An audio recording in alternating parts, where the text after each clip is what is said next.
Hola, ¿cómo les va? Bueno, hoy empezamos con el tema nuevo de derivabilidad, que son los contenidos que corresponden a la práctica 3.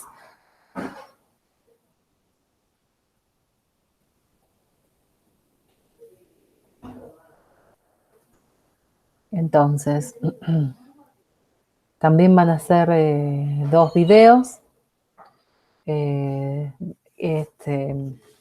primero es de derivadas parciales y vamos a ver derivadas parciales en R2 y después la generalización en Rn con propiedades y ejemplos, y a lo último vamos a ver un poco de recta tangente en curvas, que es como un inicio a diferenciabilidad. Entonces, bueno, primero vamos a definir las derivadas parciales, lo que significa si yo tengo una función, en principio en R2, o sea, definida en un dominio de R2 en R, una función escalar, definimos en el punto x0 y 0 del dominio la derivada parcial respecto de x, de la primera variable. Fíjense que acá, a diferencia de lo que era en análisis 1, en funciones de una variable, yo tenía una única variable para derivar. Entonces uno hablaba de derivada. Acá tengo, en este caso, tengo a dos variables, a x y a y. Entonces por eso son parciales. Derivo, ¿sí?, con respecto a x o derivo con respecto a y. Entonces la derivada parcial con respecto a x va a ser un límite de un cociente incremental, igual que en análisis 1, en la dirección x. O sea que si yo tengo el punto x0 y 0, va a ser un límite de la función evaluada en x0 más h y 0 cuando h tiende a 0. Fíjense que cuando h tiende a 0, esto tiende a f de x0 y 0, menos lo que vale la función en el punto sobre h. Es un cociente incremental, ¿sí? Donde, fíjense que es de una sola variable, ¿sí? Porque lo único que se mueve acá es h tiende a 0, entonces lo de arriba tiende a 0 y lo de abajo también, así que es un límite indeterminado de este cociente incremental, pero en una dirección, ¿sí? En la dirección x. Eso, o sea, si ese límite, en realidad hay un abuso de notación acá, si el límite existe y es finito, o sea, si este límite existe y es finito, vamos a llamar derivada parcial, ¿sí? Lo mismo con respecto a y. ¿Qué voy a hacer? Voy a hacer un límite de un cociente incremental donde el incremento va a estar en la segunda variable, ¿sí? Entonces va a ser el límite de h tendiendo a 0 de f de x0, y0 más h, o sea que en la segunda componente aparece el h, menos lo que vale la f en el punto sobre h. ¿Sí? En ambos casos, como recién mencioné, lo que va a ser crucial, o sea, para que esto tenga sentido, es que este límite existe y sea finito. ¿Sí? Justamente es lo que menciono ahí. Y son límites de una variable, ¿sí? Así que una vez que yo ya trabajo con el límite de una variable, valen todas las operaciones que uno aprendió a hacer para sortear límites de una variable. Si existen ambas derivadas, o sea, con respecto a x y con respecto a y, las dos derivadas parciales, vamos a decir que f es derivable en el punto x0 y 0. O sea, obviamente es una noción puntual, igual que la continuidad, ¿sí? Después lo que puede pasar es que f va a ser derivable en todo el dominio o en un subconjunto de ese dominio si es derivable en cada punto, ¿sí? En ese caso vamos a poder definir lo que es la función derivada parcial. Entonces vamos a ver algunos ejemplos. El primer ejemplo es esta función que es una polinómica, ¿sí? Y vamos a calcular las derivadas parciales en el punto 1, 2. Entonces, el límite con respecto a x, el cociente incremental con respecto a x es el límite de h tendiendo a 0 de f de 1 más h, acá está el incremento en h, 2 queda igual, menos lo que vale la función en el punto sobre h.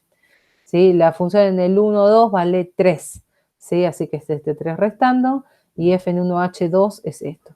Cuando uno manipula la expresión, queda esto, queda h cuadrado más 4h sobre h. Fíjense que saco h de factor común arriba, simplifico y me queda h más 4, que cuando h tiende a 0 tiende a 4. Entonces la derivada parcial con respecto a x existe y da 4 en ese punto. Con respecto a y, la dinámica es muy similar, solo que el incremento está en la segunda componente, es f de 1,2 más h menos f en 1,2 sobre h. Así que esto es 2 más h más 1 menos 3 sobre h, el límite de eso cuando x tiende a 0, y manejando un poco la expresión se simplifican todos los numeritos, queda solamente h sobre h y esto me da 1. Entonces, las dos derivadas parciales existen, con respecto a x me da 4 y con respecto a y me da 1, en el punto 1, 2. Lo mismo se puede hacer con esta función para cualquier xy de R2.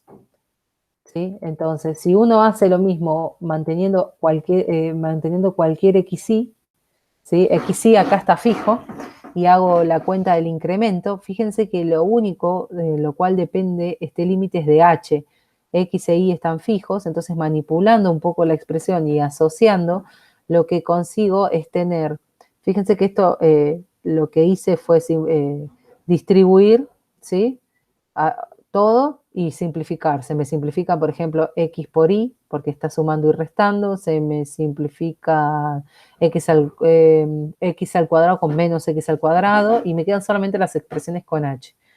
Y me da esto, ¿sí? Que simplifico h entre numerador y denominador, y me queda h más y más 2x. Entonces, cuando h tiende a 0, esto tiende a y más 2x. Entonces, para cada xy, la derivada parcial con respecto a x me da y más 2h de esta polinómica. Y con respecto a y hago un movimiento similar, el planteo es muy parecido y me queda x. Entonces, fíjense que las derivadas de la función, ¿se acuerdan cómo era? X por y más x cuadrado, me quedó con respecto a x, me quedó y más 2x, y con respecto a y me quedó como x. ¿Sí? Y son nuevamente, así como están escritas, son nuevamente funciones de dos variables. Entonces, en este caso, las derivadas parciales existen en cualquier punto, y para saber en particular, por ejemplo, en el 1, 2, es reemplazar en el 1, 2 en cada caso. Entonces, va a haber muchos ejemplos donde nosotros no vamos a tener que calcular las derivadas como límites, o sea, el límite de ese cociente incremental, sino de ese cociente de incrementos por direcciones, sino lo vamos a poder hacer por regla. El tema es ver un poco qué regla es que vamos a usar.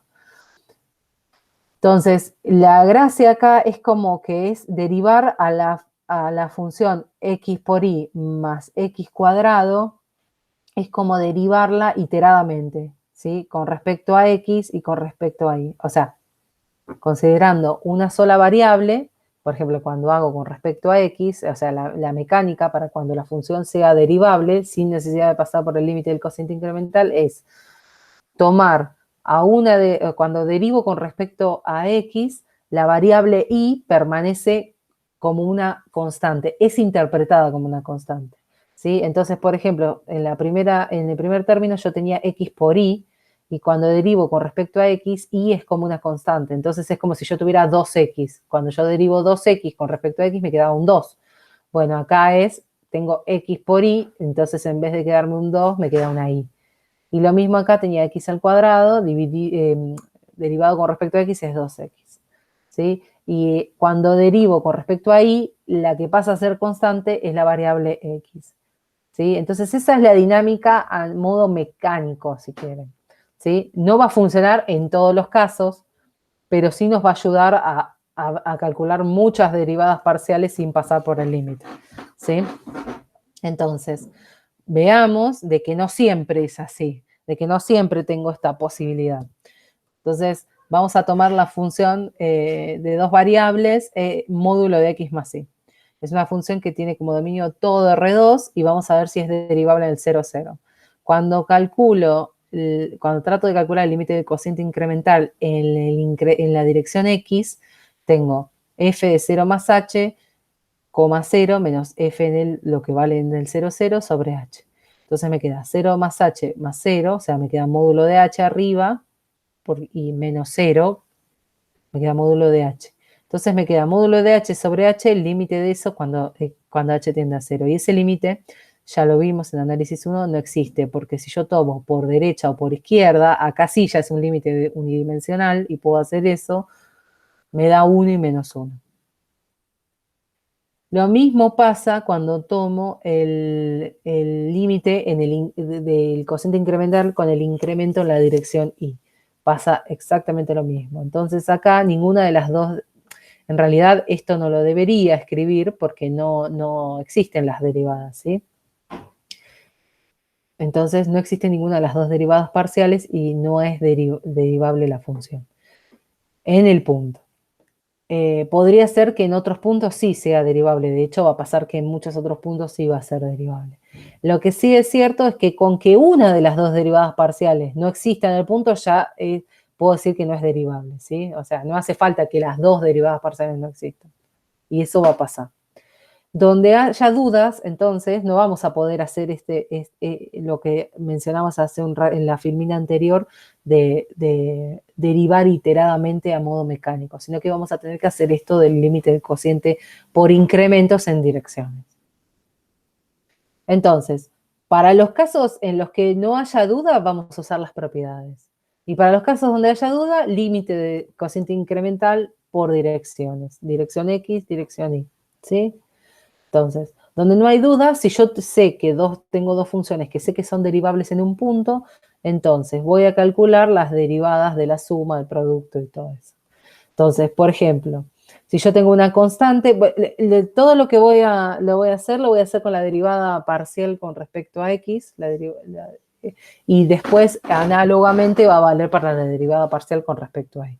Entonces, si yo tengo una constante y f es derivable en el punto, entonces la derivada parcial con respecto a x de k por f en el punto es k por la derivada parcial de f en el punto.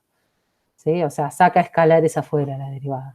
Esto es muy parecido a la derivada de una sola variable, ¿no? De una función de una sola variable. Nada más que acá lo que estoy teniendo es una función de dos variables. Y esto es una noción puntual, aunque si yo tengo una derivada en muchos puntos, lo puedo hacer mecánicamente. En particular, cuando la constante es y, lo que hace es salir la y afuera, ¿sí? Entonces, solamente me quedo con la expresión que tiene las x.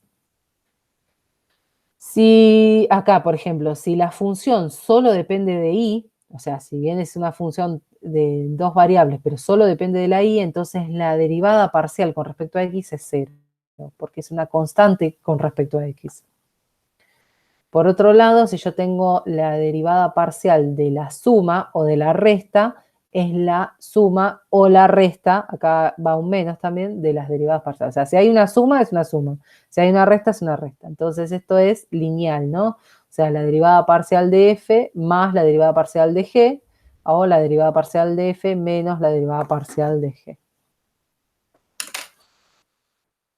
Después, si yo tengo la derivada parcial del producto, es similar a lo que pasa en una sola variable. Esto es la derivada parcial del primero en el punto por el segundo evaluado en el punto sin derivar, más la derivada parcial del segundo por el primero en el punto evaluado sin derivar. Y cuando g en el punto es distinto de 0, la derivada del cociente es también como la regla de una sola variable. Es la derivada parcial de del numerador por la del denominador sin derivar, todo evaluado en x0, menos la derivada del denominador parcial por la función del numerador evaluada en el punto sin derivar, sobre el cuadrado de la de abajo, sin derivar.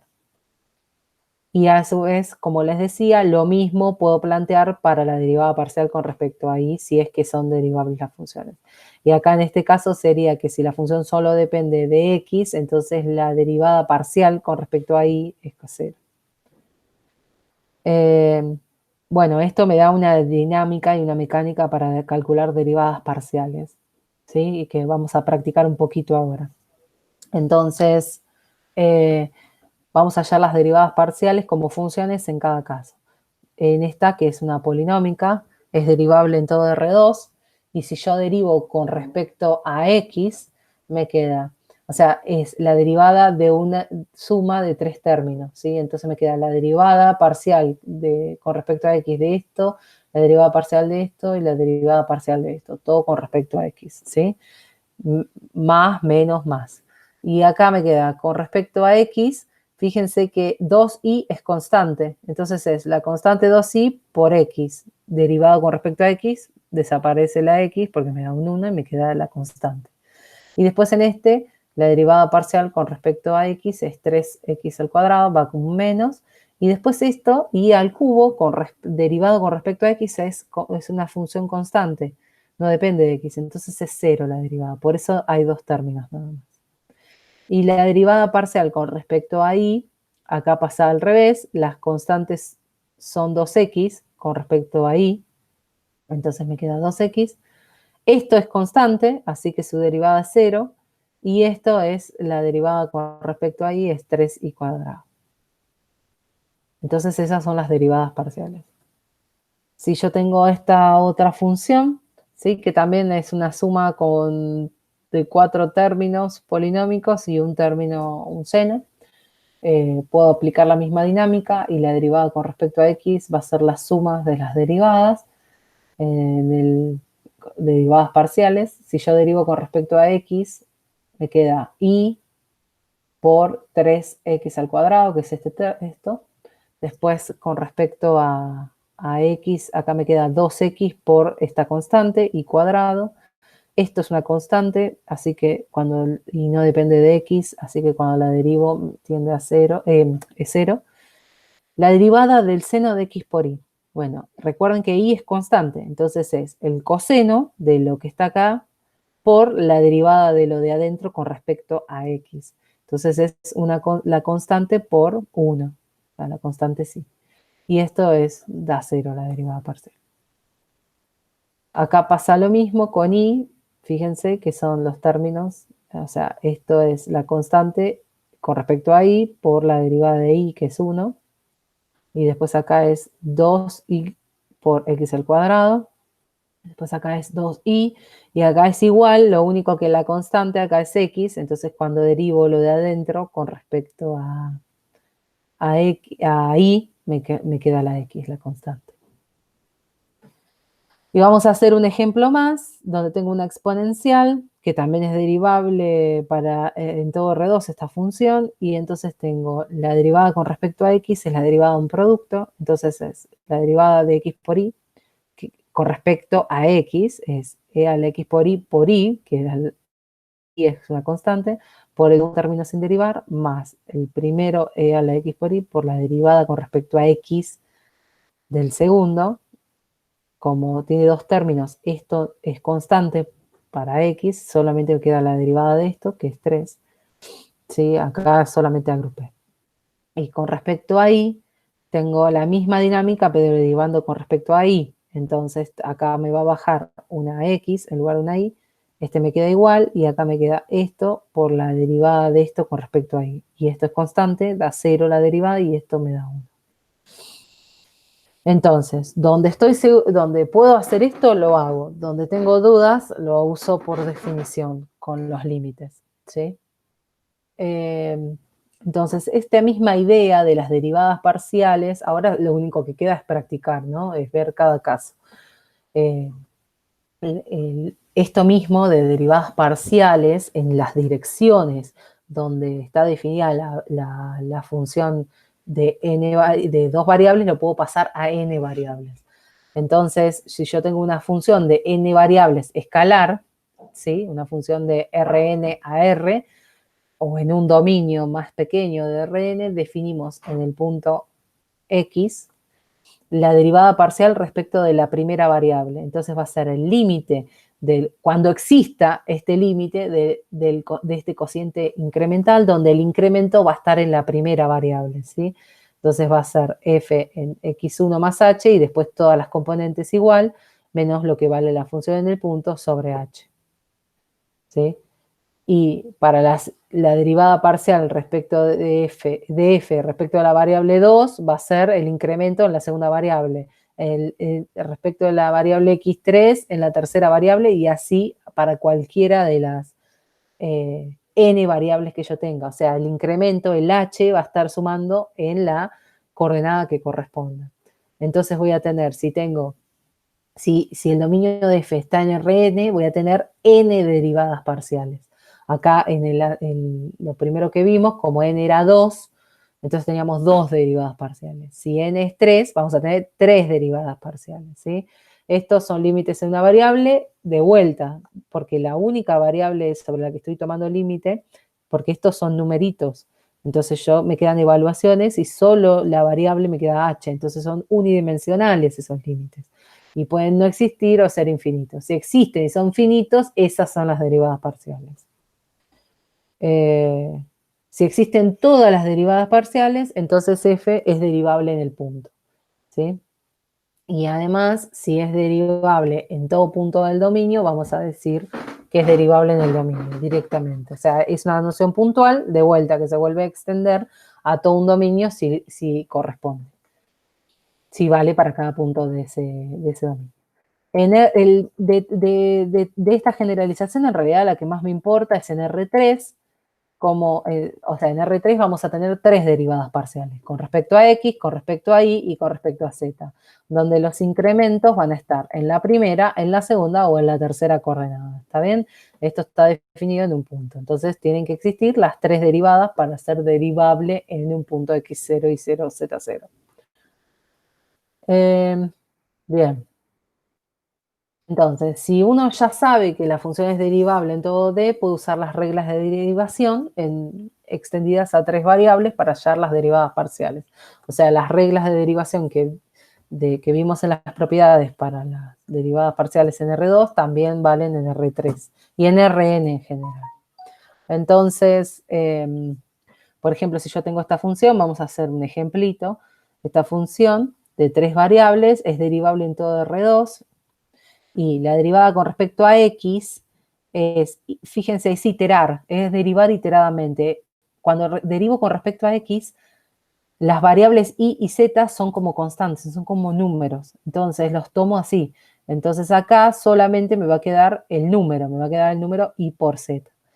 Acá en este término me va a quedar 2x, que es la derivada de x al cuadrado, por la constante y acá me va a quedar la constante menos coseno de z, ¿sí?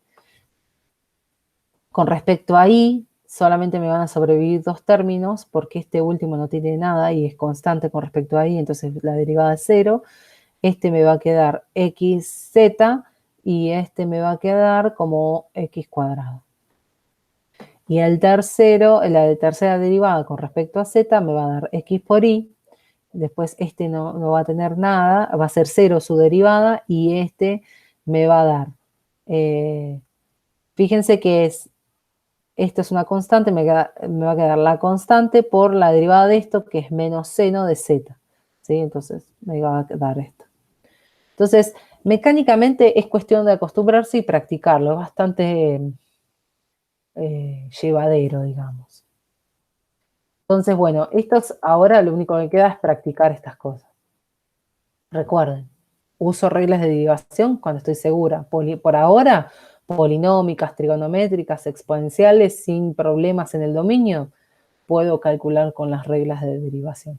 Ahora, cuando ya tengo dudas, aparecen raíces o logaritmos o cosas en las que me generen, o denominadores que pareciera que se anulan, hay que revisar, hay que ver el límite de cociente incremental. Por supuesto, siempre son sobre puntos que estén en el dominio de la función, ¿sí?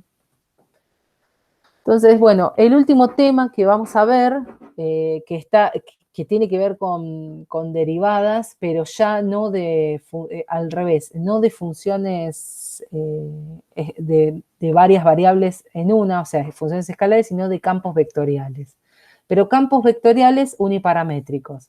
¿Se acuerdan? Los vectoriales uniparamétricos eran funciones que iban de un subconjunto de los reales, o sea, de un parámetro, a Rm. ¿Sí? O sea, yo ponía un número y me devolvía un vector. ¿Sí? Entonces, esas eran funciones que iban de R a Rm, o de un intervalo o de un subconjunto de R. ¿Sí? Y en particular, lo que hablamos fueron de parametrizaciones de curvas, ¿no? Cuando hablábamos de esto.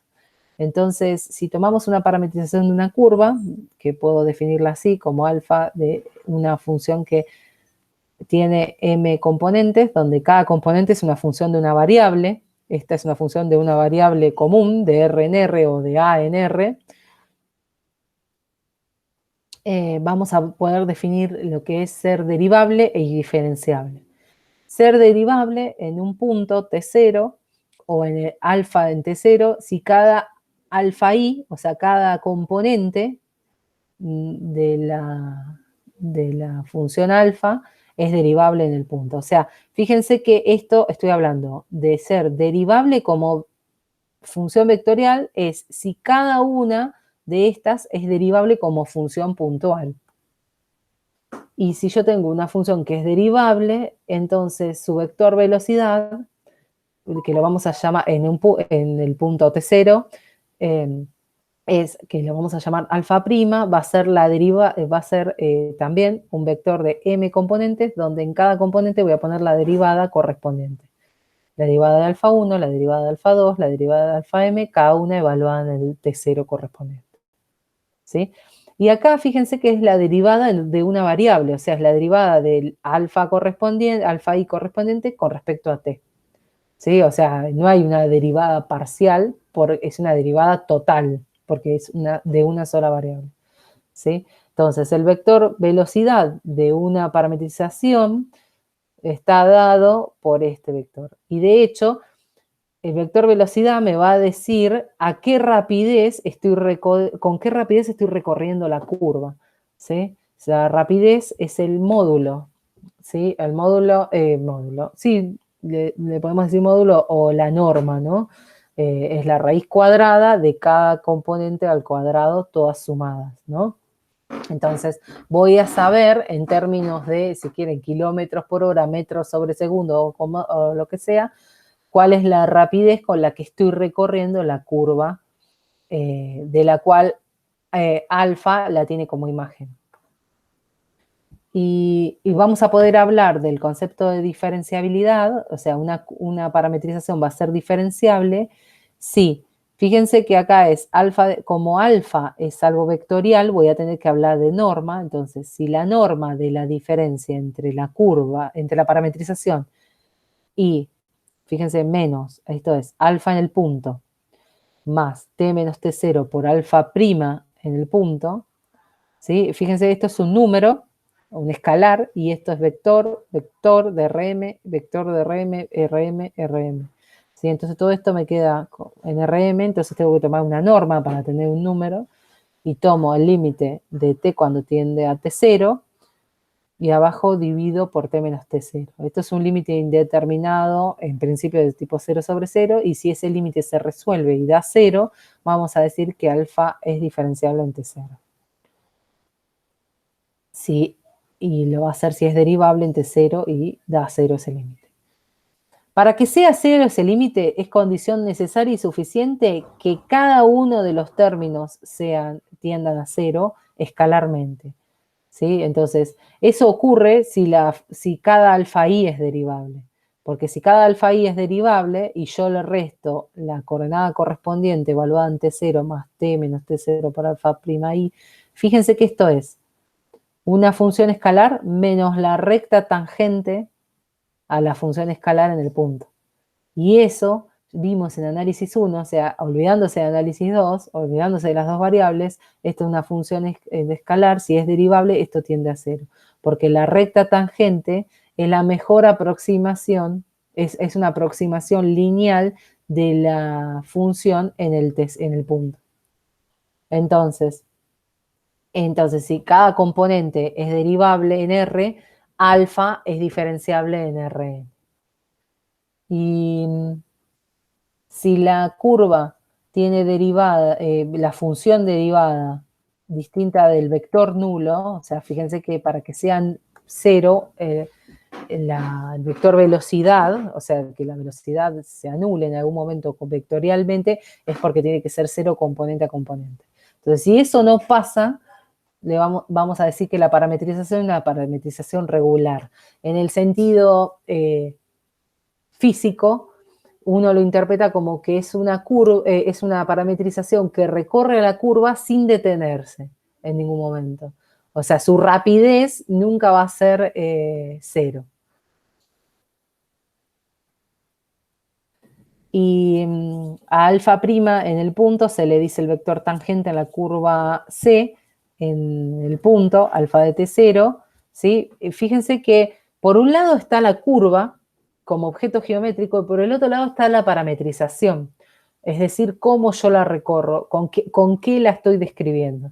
¿Sí? Entonces todo esto de ser regular depende de la parametrización y no tiene que ver con la curva, sino tiene que ver con cada parametrización. Por ahí tenga una parametrización regular y por ahí no. Por ahí tenga otra que no. Bueno, entonces, si yo tengo, si es derivable y la derivada es distinta de cero, del vector cero, puedo definir lo que se llama la recta tangente vectorial para esta función vectorial alfa. Y es alfa evaluada en el punto más t menos t0 por alfa prima. Fíjense que se ve igual que la ecuación de la recta tangente en una variable, igual. Bueno, la única diferencia es que esto es un vector y esto es un vector, ¿sí? Entonces, esta ecuación es una ecuación vectorial, ¿sí? Pero me sigue dando una ecuación lineal vectorial, o sea, me da una recta. Esto es la dirección y esto es el punto por el que pasa, viéndolo desde el punto de vista algebraico. Entonces vamos a ver dos ejemplos y con esto más o menos terminamos este video. Entonces el primer ejemplo en R2 es la curva TT cubo con T en R que parametriza la curva a la cúbica, ¿sí? I igual a X al cuadrado. Es una parametrización posible, no es la única. Hoy hablábamos en la clase de que puede haber infinitas parametrizaciones. Por ahora no me interesa ver distintas parametrizaciones. Con encontrar una ya está. Esta curva, esta parametrización, perdón, la curva no, sino la parametrización, si yo la derivo, fíjense que componente a componente es derivable, porque t es derivable con respecto a t y t cubo también, entonces t, la derivada con respecto a t, que es la única variable, es 1, y t cubo es 3t cuadrado, y esta función vectorial es distinta del 0, 0. ¿Por qué? Para todo t. Y porque ya la primera componente es 1, entonces nunca va a poder ser 0, ¿sí? Entonces ya está, para ser el 0, 0 tiene que ser 0 cada componente y eso no va a ocurrir. Entonces es una parametrización regular. El gráfico, esta es la cúbica, ¿sí? Este es el alfa, porque acá estoy haciendo alfa prima en 1. Miren, vamos a hacer antes del gráfico. La recta tangente en cada T0 va a ser f en T0, alfa en T0, perdón, más T menos T0 por alfa prima en T0. O sea, esta es la ecuación general para cualquier T0. Y en el T0 igual 1, donde alfa vale el 1, 1, o sea, estoy en el punto este, 1, 1, ¿sí? La curva va a ser esta, va a ser 1, 1 más T menos 1 por el 1, 3. Y me da esta ecuación. Entonces, acá está la recta tangente en el 1, ¿sí? En t igual 1 o en el 1, 1, como quieran decirle. O sea, fíjense que una cosa es decir en t igual 1, que estoy hablando de la parametrización, y otra cosa es decir en el punto de la curva, que es el 1, 1. Y esto que está acá es el vector tangente visto clavado en el origen, que es donde corresponde. Entonces, fíjense que la recta tangente es paralela a ese vector, obviamente apoyada sobre el punto por donde tiene que pasar. O sea, es la aproximación lineal de la curva C para esta parametrización. Tomemos una curva de R3. Esta curva T coseno de T seno de T, o sea, la imagen de esta curva, cuando vimos curvas, a veces las curvas no están dadas solo como el objeto geométrico, sino como imagen de una determinada parametrización. Este sería el caso.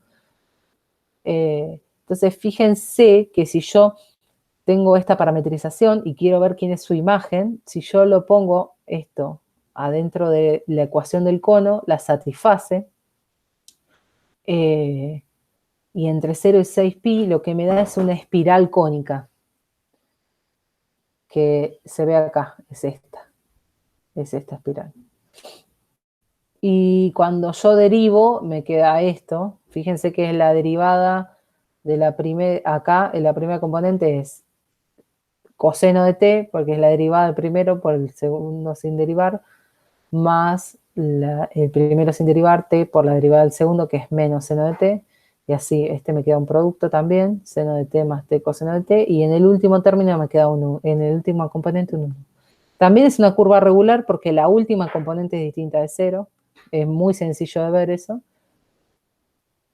Y su recta tangente, bueno, acá escribí como quedaría de modo general, pero tomemos, por ejemplo, si t0 es pi, entonces me va a quedar la parametrización evaluada en pi, ¿sí? Que me da pi por menos 1, 0 y pi, y acá me queda t menos pi, y acá me queda evaluar al vector tangente en el pi, ¿sí? Que me da término 0, me da menos 1, acá me da menos pi y 1. Entonces me queda esto. Entonces, si la ven acá, está este puntito que está acá, este A, es el punto menos pi, 0 pi. Y esta es la recta tangente, la que está punteada en rosa. Y este vector acá es el alfa prima, ¿sí? Anclado en el origen. De hecho, les puedo mostrar que lo tengo acá en el GeoGebra, girándolo, ¿ven? Acá es el mismo gráfico, este es el punto en cuestión. Acá la recta tangente, si yo lo muevo un cachito, ¿sí? ¿Ven cómo es la recta tangente? Se pega al gráfico de la curva, ¿sí? Yo grafiqué el cono también para que se vea que estaba apoyada sobre el cono. Si ustedes lo sacan el cono, se vería así. ¿Mm?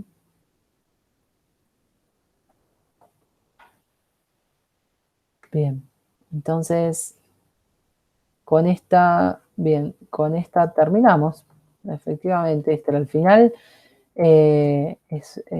Con esto pueden ir avanzando con la práctica 3, ¿sí? Entre mañana y el sábado voy a subir el segundo video, que es de diferenciabilidad. Bueno, nos vemos, suerte, éxitos, estudien.